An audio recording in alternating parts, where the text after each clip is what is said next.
हरे कृष्णा, राधे राधे। आप सभी का स्वागत है हमारे इस यूट्यूब चैनल राधे कृष्णा में। तो आज इस वीडियो में हम बात करेंगे, जैसा कि आप लोगों ने थंबनेल में पढ़ा होगा, कि बिज़ी शेड्यूल जो हमारे जीवन में रहता है, कि जैसे बहुत से लोग नौकरी सभी लोग नौकरी करते हैं। तो ज़्यादातर आप लोगों ने सुना होगा, लोग आपके आसपास के बोलते होंगे कि हमारे पास इतना टाइम नहीं रहता है, इतनी ज़्यादा हमारे जीवन में इतना व्यस्त समय है, हम पूजा करने का हमारे पास टाइम नहीं रहता, तो भक्ति करें कब भगवान की।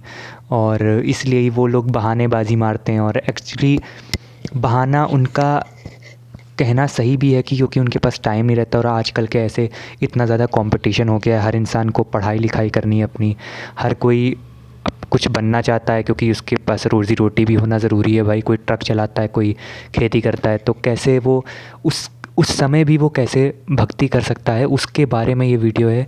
मैं चाहता हूँ कि आप लोग इस वीडियो को ज़्यादा से ज़्यादा लोगों तक पहुँचाएँ, क्योंकि ये बहुत ज़्यादा ज़रूरी है कि लोग इस बात को जानें कि आखिर इसका उपाय क्या है। कि आप चाहे कोई भी काम कर रहे हो, आप काम करने के साथ भी भगवान की भक्ति कर सकते हैं, और अच्छा खासा आप पुण्य कमा सकते हैं, एक बेहतर इंसान बन सकते हैं भगवान की भक्ति करके। तो शुरू करते हैं आज का वीडियो। तो सबसे पहली चीज़ तो मैं आपको ये बता दूं कि भगवान की भक्ति करने का कोई सही टाइम नहीं होता है, कि जवानी में करनी चाहिए या बुढ़ापे में करना चाहिए, या अभी करें, सुबह करें नहाने के बाद, नहाने के तुरंत बाद करें, या दोपहर को करें, या रात को करें, रात के 12 बजे करना चाहिए या नहीं करना चाहिए। ऐसा कुछ भी कहीं पर भी नहीं होता है। सबसे पहली चीज़ तो पूरा दिन 24 घंटा और आपकी ज़िंदगी का हर एक एक सेकंड आपके पास है भगवान की पूजा करने के लिए। और वो ज़रूरी भी है कि आप पूरे टाइम जितना ज़्यादा से ज़्यादा आप भगवान को याद रखेंगे, उतना ही ज़्यादा आपके लिए फ़ायदेमंद होगा। तो एक मैं आपको मंत्र बताता हूँ, जो कि है हरे राम राम राम हरे हरे, हरे कृष्ण कृष्ण कृष्ण हरे हरे। ये मंत्र है, ये आप लोगों ने सुना भी होगा ये मंत्र। इस मंत्र की खासियत क्या है कि ये जो मंत्र है वो सिर्फ नाम से बना है।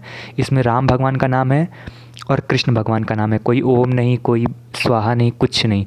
सिर्फ कोई संस्कृत का वर्ड नहीं है, सिर्फ और सिर्फ राम का नाम है और कृष्ण भगवान का नाम है। इस मंत्र का उच्चारण आप कभी भी कर सकते हैं, चाहे आप खड़े हों, चाहे आप बैठे हों, चाहे आप कोई भी काम कर रहे हों, आप इस मंत्र का उच्चारण करिए। फॉर एग्ज़ाम्पल मैं आपको बताता हूँ काम करते करते भक्ति कैसे कर सकते हैं। बहुत आसान है ये। आप जीना चढ़ते हैं अपने घर का, ठीक, मान लीजिए आप ऊपर आपका कंप्यूटर रखा हुआ है, नीचे आप मोबाइल चार्जिंग पे लगाने जा रहे हैं। आप कसम खाइए कि आप जितनी देर सीढ़ियाँ चढ़ेंगे या उतरेंगे, उतनी देर सिर्फ इस मंत्र को बोलेंगे। या फिर इस मंत्र को नहीं बोलना है तो कोई बात नहीं। अब मैं आपके लिए एक और तरीका बताता हूँ। मंत्र में सिर्फ नाम ही तो है भगवान का, राम का नाम है, कृष्ण का नाम है।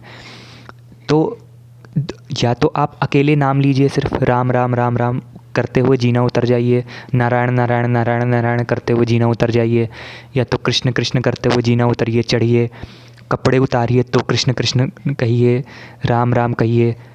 इस तरीके से या तो सिर्फ नाम लीजिए या तो ये मंत्र बोलिए।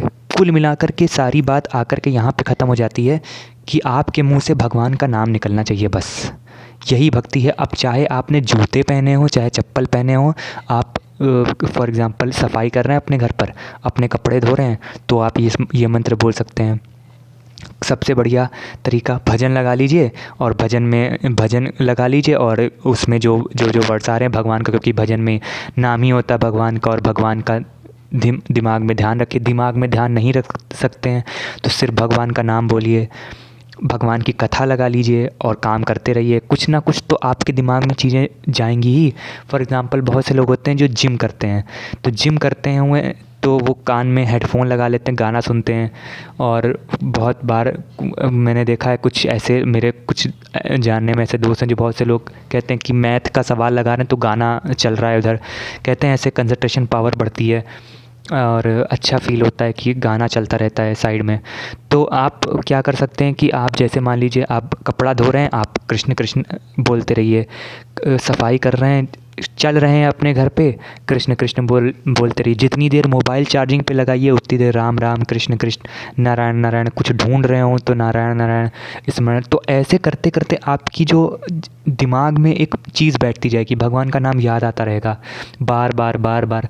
और मैं आपको गारंटी के साथ कह रहा हूँ, आप किसी भी चैनल, जो आस्था चैनल आते हैं, साधना चैनल आता है, संस्कार आता है, आप उसे देखेंगे, आप जितने भी धर्म गुरु हैं हमारे सनातन धर्म के, वो सब सिर्फ़ और सिर्फ यही बात बोलते हैं कि आप कुछ मत करो, कोई हवन करने की ज़रूरत नहीं, आपको मंदिर जाने की, आप सिर्फ इतना ही काम कर लोगे अगर, तो आप भक्ति में बहुत आगे बढ़ जाएंगे। आप अपने आप को अलग महसूस करेंगे कि हाँ, आप क्या थे और क्या से क्या हो गए, ये आप महसूस करेंगे अपने आप में। तो इस तरीके से आप काम करते करते भी आप भक्ति कर सकते हैं। मान लीजिए आप किसान हैं, फसल काट रहे हैं, तो फसल काटते रहिए, राम राम राम राम बोलते रहिए, कृष्ण कृष्ण बोलते रहिए। तो इस तरीके से फसल काटते काटते, काम करते करते, कपड़े धोते धोते, सबसे बढ़िया तो हमारे घर में जो औरतें, महिलाएं, माताएं काम करती हैं, उनके लिए सबसे बढ़िया है कि घर में काम कर रही हैं, सफाई कर रही हैं, खाना बना रही हैं, कृष्ण का नाम लेती रही हैं, कृष्ण का कथा लगा ली टीवी पर, टीवी तेज़ कर लिया थोड़ा सा, या फिर मान लीजिए हेडफोन लगा लीजिए, लीड लगा लीजिए कान में। वैसे मैं आपको यही राय दूंगा कि लीड हेडफोन अवॉइड करिए और नाम भगवान का लीजिए, कथा सुनिए। तो इस तरीके से आप भक्ति कर सकते हैं। बहुत बहुत ही आसान मैंने आपको ये उपाय बताया, और ये उपाय आपको हर आदमी आज के समाज में, अगर आप किसी अच्छे इंसान, जैसे किसी अच्छे पंडित, धर्मगुरु हमारे जो हैं आस्था चैनल पर, देवकीनंद ठाकुर जी, मुरारी बापू वगैरह आते रहते हैं, उनकी भी बात आप सुनेंगे तो उन्होंने भी यही बात कही है कि आप कुछ नहीं कर सकते हैं तो कम से कम इतना तो करिए। यहीं से आप देखिएगा कि आपके अंदर पूरी तरीके से परिवर्तन हो जाएगा और आपको भगवान का धाम मिल जाएगा, परम मोक्ष मिल जाएगा, आपको कृष्ण भगवान के दर्शन हो जाएंगे। बस इस वीडियो में मैं सिर्फ आपसे यही कहना चाहता था। यहाँ तक सुनने के लिए धन्यवाद। हरे कृष्णा।